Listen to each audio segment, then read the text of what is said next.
Secara garis besar, Raffles membagi bukunya ke dalam 2 jilid yang terdiri dari 11 bab. Pada buku jilid 1 terdiri dari bab 1 sampai bab 7. Sedangkan pada jilid 2 terdiri dari bab 8 sampai 11, yaitu sebagai berikut. Bab 1, kondisi geografis Pulau Jawa, termasuk di dalamnya keterangan geologi. Bab 2, asal mula penduduk asli Jawa. Bab 3, pertanian di Jawa. Bab 4, manufaktur industri di Jawa. Bab 5, perdagangan di Jawa. Bab 6, karakter penduduk di Jawa. Bab 7, adat istiadat penduduk di Jawa. Bab 8, bahasa dan sastra. Bab 9, agama. Bab 10, sejarah dari awal sampai munculnya Islam. Bab 11, sejarah dari munculnya Islam sampai kedatangan Inggris. Dan lampiran-lampirannya berjumlah 12. Lampiran A sampai M yang garis besarnya sebagai berikut. Lampiran A, kemunduran Batavia. Lampiran B, perdagangan dengan Jepang. Lampiran C, terjemahan versi modern Surya Alam, sebuah karya sastra. Lampiran D, hukum pada pengadilan provinsi di Jawa. Lampiran E, perbandingan kosakata bahasa-bahasa suku di Jawa dan sekitarnya.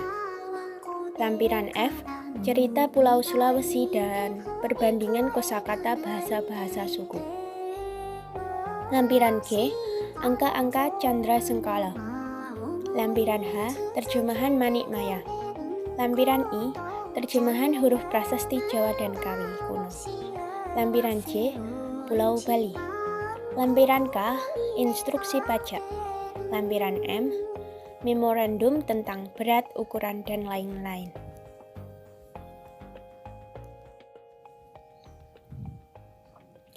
Dari sekian banyak bab tersebut, saya akan mereview salah satu bab. Bab 3, pertanian di Jawa. Bab 3 menguraikan tentang pentingnya bidang pertanian di Jawa. Tanah pertanian di Jawa hanya meliputi 1/8 dari luas pulau. Namun bidang pertanian merupakan kegiatan 90% penduduk dan beras yang dihasilkan dapat diekspor ke Sumatera, Kalimantan, Maluku, serta daerah lainnya di seluruh dunia dan menghasilkan 500.000 pound sterling per tahun bagi pemerintah Belanda. Melimpahnya hasil pertanian menyebabkan hampir seluruh penduduk dapat memperoleh cukup makan, yang minimal terdiri dari nasi 1,25 pon per hari, ikan, sayur, dan garam, dan kelaparan tidak dikenal, yang digambarkan dalam halaman 99. There are few countries where the mass of the population are so well fed as on Java. Pentingnya kegiatan pertanian digambarkan dengan rendahnya kemampuan penduduk dalam bidang-bidang lain di luar pertanian, sehingga industri hampir tidak ada, dan kualitas barang-barang yang dihasilkan sangat rendah, karena kebutuhan akan barang juga sangat sederhana. Mengambil perbandingan dengan Inggris, jumlah penduduk yang bergerak di bidang pertanian dibandingkan di bidang industri di Jawa adalah 3,5 sampai 4:1. Sedangkan di Inggris 1:2,5 sampai 3.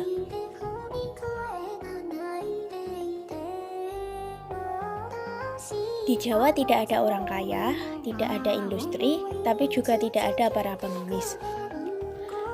Menurut Raffles, hal ini disebabkan tidak adanya hak kepemilikan atas tanah yang diciptakan oleh hukum dan dilindungi oleh pemerintah, karena seluruh tanah dianggap milik penguasa, raja atau kerajaan. Dengan demikian, selain petani, dikenakan pajak atas tanah sebesar 20% sampai 40% dari hasil pertanian. Tanah mereka juga sewaktu-waktu dapat diambil. Petani hanya memiliki kepastian memiliki tanahnya selama 2 kali masa tanam. Setelah itu, tanahnya dapat dikerjakan oleh orang lain, dan ia mengerjakan tanah lain pula. Tanah tersebut dapat pula sewaktu-waktu diambil oleh kerajaan untuk diberikan kepada penguasa setempat atau keluarganya. Selanjutnya, Pajak hasil pertanian tersebut akan dipungut oleh setiap penguasa dari tingkat terbawah sampai seluruh tingkat di atasnya. Karena hampir tidak ada sumber perekonomian lain selain pertanian.